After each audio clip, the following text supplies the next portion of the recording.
So, good afternoon, Miss Anjani, and good afternoon, everyone. Let me introduce myself. My name is Igusti Agung Bimanjaya, and I'm from class 12-6.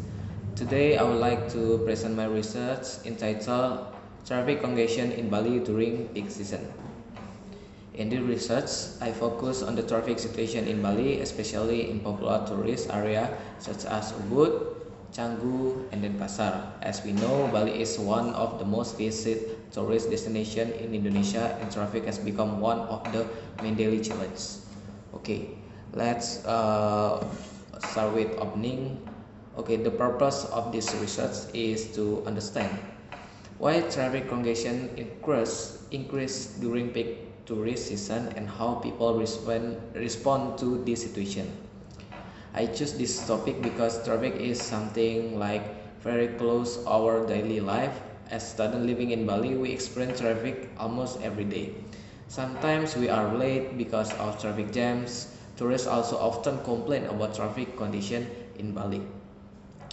In this presentation, I will explain the research problem, the method I use, and the findings from the interview, the discussion, and finally the conclusion. Okay, let me start with main content or body. Firstly, the research problem. The main research question are why does traffic congestion increase during peak season in Bali, and how do local people and tourists deal with it? Okay, the traffic congestion often worse during high season because more tourists come to Bali. Many of them rent motorbike or car. At the same time, local people still use the roads for work, school, and daily activity. This makes the roads very crowded. Secondly, the method. To collect data, I use interview method. Uh, uh, One example, I interview Albert, a visitor from Belgium who has experience staying in Bali, and I asked him about his opinion on traffic in Bali and how he compares it with traffic in his home country in Belgium. Thirdly, the findings. Based on Albert's explanation, traffic in Bali becomes much heavier during peak season because the number of vehicles increase significantly, and he said that in some area, short distance can take a long time because of traffic jams.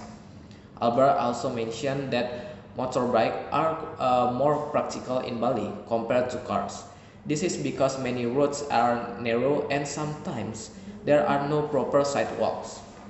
In Belgium, public transportation like trains, bus is more developed. However, in Bali, public transportation is limited, so people mostly depend on private vehicles. Another interesting finding is about driver behavior. Albert said that even though traffic in Bali looks chaos, most drivers are actually patient and not aggressive. When traffic is crowded, people usually drive more slowly and carefully. He felt that drivers in Bali are more tolerant compared to some European countries. Okay, we begin discussion.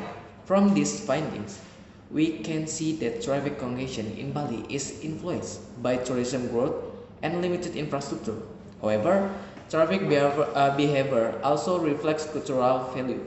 In Bali, people tend to avoid conflict and try to stay calm on the road. This shows that traffic is not only transportation problem but also relate to culture and social behavior. In conclusion, traffic congestion in Bali increased during peak season due to high number of private vehicles and limited public transportation. From Albert perspective as a visitor from Belgium, traffic in Bali may seem busy and crowded, but people are generally calm and patient.